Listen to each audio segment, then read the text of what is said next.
Hey gang, what's up? Welcome back here to another edition of The Fishing Teacher, and thanks for checking out today's video, spending some time with me. Always grateful for that. And guys, today we're going to be having a conversation about when a bright colored belly on a jerkbait or actually any other lure is the best thing you want to use out there, because there's certain times under certain conditions that the fish really react to this. So we're going to give you guys what those conditions are. I think it's going to help you guys catch some good fish out there. Also, guys, just a big thank you out there to everybody that's been subscribing here to The Fishing Teacher. Much appreciated with that. And just want you to know I'm very grateful.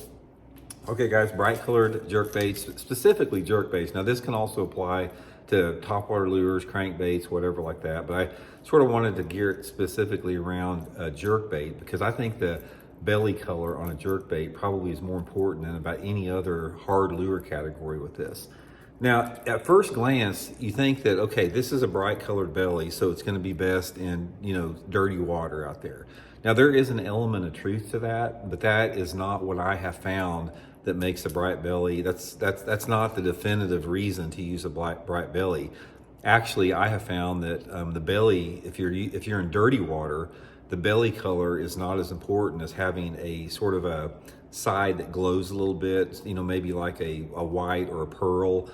Something that is bright in the water and puts out sort of a glow and doesn't reflect much light. But the chartreuse belly on here, it is actually better in a little bit cleaner water. So ideally, I like to have at least 3 foot of clarity to use any type of a bright belly, whether it's a yellow chartreuse, orange, red, anything, any bright type of a color out there. At least 3 foot of visibility, because here's the thing about it. Let's say this is called the algae bone color of the megabass. Also, guys, I'll put the megabass link in the description in my tackle warehouse link if you guys want to try to get you some of this algae bone. It's one of my favorite colors for the situation I'm getting ready to describe. But let's say you've got 3 to 4 foot of water clarity out there, and you're fishing this jerkbait maybe over 10 or 15 feet of water.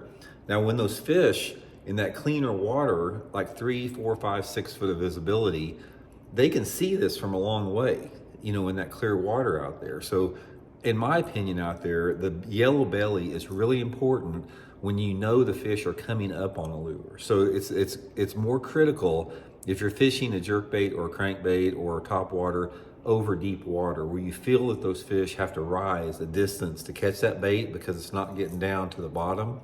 So I don't really do that good on any type of lure that's got a bright belly if that lure is close to the bottom, because they can't see it, if it's close to the bottom, but they can see it if it's above their heads.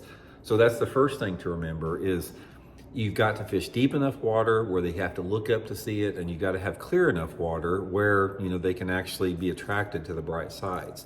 Now, a couple other things that really help on this is, in order for these fish to bite this thing real good, not only do you have to have a little bit cleaner water, but it really helps to have clouds out there. I have found in my own fishing that if you have a brighter sunny day, they don't react that good to a brighter belly. But if you've got a day out there that you got a little bit of wind and you got a cloudy day, maybe a rainy type day, something like that, low light, maybe early or late in the day, that's when they really respond good to a bright belly out there. Perfect scenario, I'll just run this by you. Perfect scenario for this particular algae bone color would be water visibility of about 4 feet, cloudy day, wind maybe 5 to 10 miles an hour. That's an ideal scenario for this. It really, really works good under those conditions. And another thing, this is a really good color for all 3 species. Smallmouth, spotted bass, and largemouth both all really like this thing. It works really good for all 3 out there. Another time it can be really good is you can have a day that, say you have one of those super windy days where the wind's blowing like 20 miles an hour. You can get by with a little bit brighter conditions like partly cloudy skies if you do have a hard wind with that. But anyway, definitely it's worth to have some in your box, guys. I have seen times that this thing will outproduce any other color out there, specifically under those conditions.